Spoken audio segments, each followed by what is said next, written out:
바로 시작하겠습니다. 먼저 나폴리와 아약스의 경기를 분석해보도록 하겠습니다. 이탈리아 1부 1위의 나폴리입니다. 그야말로 신바람 행보를 잇고 있는 세리에 A의 맹주입니다. 올 시즌 공식 12경기에서 단 1패도 없이 10승 2무로 순항 중이죠. 심지어 앞선 5경기에서만 무려 18골을 올리면서 맹위를 떨치고 있습니다. 그간 보여온 이들의 운영 특성상 밸런스가 흐트러질 법도 하나 공수관 밸런스에는 전혀 문제가 없고 무엇보다 이들의 중원 구성에 흠집을 낼 만한 전력이었던 AC 밀란을 상대로도 견고한 수비 조직을 바탕으로 기어코 승점을 따냈었습니다. 좀처럼 흔들리지 않는 기세가 인상적입니다. 결정자는요, 오시멘 선수가 결정할 것으로 보입니다. 네덜란드 1부 2위의 아약스입니다. 앞선 3차전에서 그야말로 기록적인 패배를 당했습니다. 가뜩이나 최근 4경기에서 승리가 없었던 터라 출혈은 더 컸죠. UCL 일정과 리그 일정 간 병행 탓에 메인 스쿼드 운용에 어려움이 따를 수밖에 없는 상황이고요. 이제서야 키플레이어들의 연쇄 이탈에 따른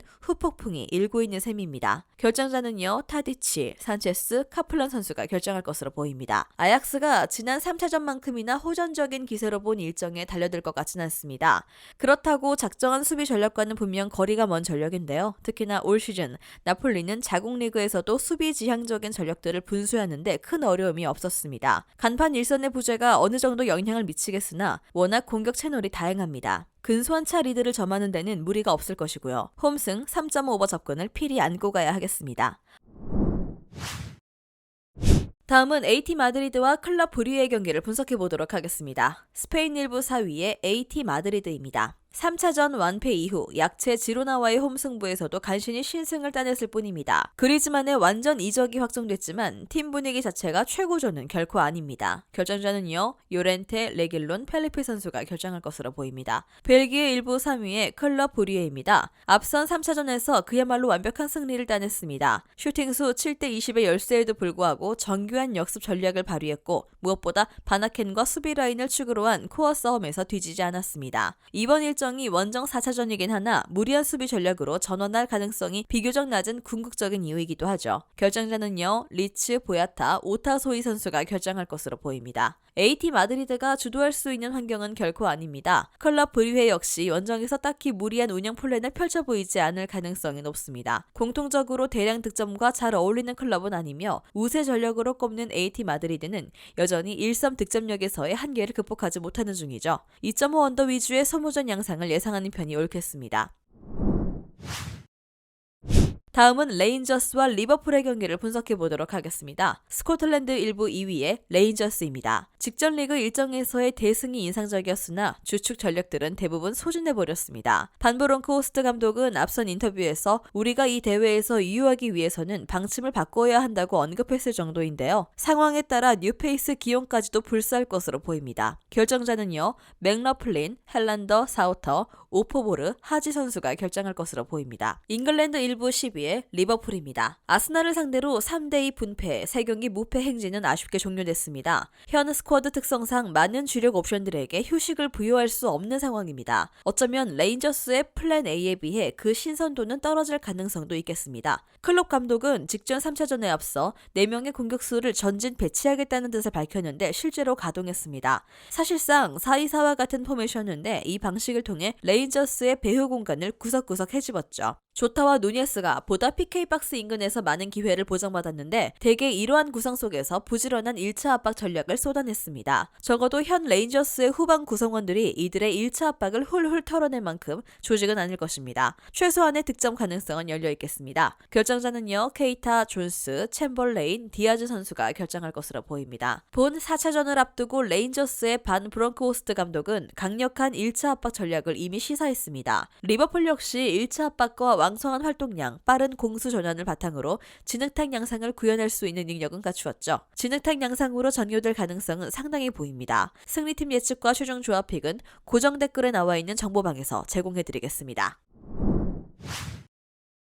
마지막으로 레버쿠젠과 포르토의 경기를 분석해보도록 하겠습니다. 독일 1부 15위의 레버쿠젠입니다. 알론소 감독 부임 후 다소 껄끄러울 수 있는 샬케를 상대로 4대0으로 완승을 거머쥐었습니다. 흥미로운 3-4-3 시스템 하에 프림퐁, 디아비 등 측면 자원들이 날개를 달았죠. 물론 이번 일정에서는 프림퐁, 안드리이를 활용할 수 없습니다. 직전 일정에서의 시스템을 재활용할 수 없는 환경이고 즉 또다시 새 판이 필요한 상황인 셈이죠. 결정자는요, 비르츠, 벨라라비, 팔라시오스, 프림퐁, 안드리히, 아들리 선수가 결정할 것으로 보입니다. 포르투갈 1부 2위의 포르토입니다. 앞선 홈 3차전에서는 2대0 완승을 거머쥐었습니다. 다크호스로 급부상한 클럽 브리회에 승점 6점이 뒤처진 가운데 어찌됐든 원정에서는 최소한의 승점을 목표로 안전하게 90분을 소진하는 것에 초점을 맞출 공산이 큽니다. 역시나 대량 득점을 기대할 수 있는 전력은 결코 아니고요. 타레미, 에반 일손 등 걸출한 일선 자원들이 버티곤 있으나 모두 홀로 빛을 발할 만한 전력들은 아닙니다. 무엇보다 투톱 구성으로서의 합은 낙제점에 그칠 정도이죠. 실제로 언급한 두 옵션 모두 직전 3차전에서는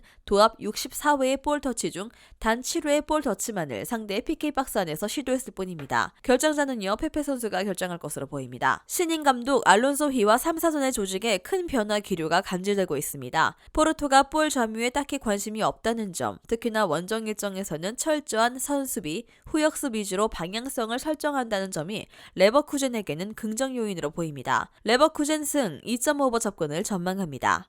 영상에서 알려드리는 내용들은 모두 1차 분석 내용들이며 2차 분석과 최종 조합픽은 영상 하단 고정 댓글 링크로 문의 주시면 안내 도와드리도록 하겠습니다.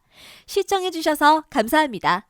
아직도 혼자 분석하고 계신가요? 이슬TV 스포츠 정보방에서는 실시간 스포츠 커넥션을 통한 소통하는 관리 시스템으로 확실한 수익을 전해드리고 있습니다.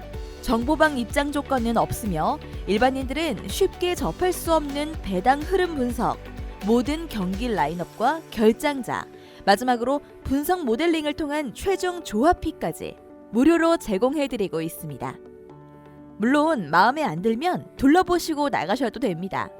혼자 하면 단기간으로 수익을 볼 수도 있겠지만 함께하면 장기간으로 꾸준한 수익이 가능합니다. 정보방 무료 참여하시고 꾸준한 수익을 원하시는 분들은 영상 고정 댓글 링크로 문의 주시면 안내 도와드리겠습니다. 늦지 않았습니다. 함께 합시다.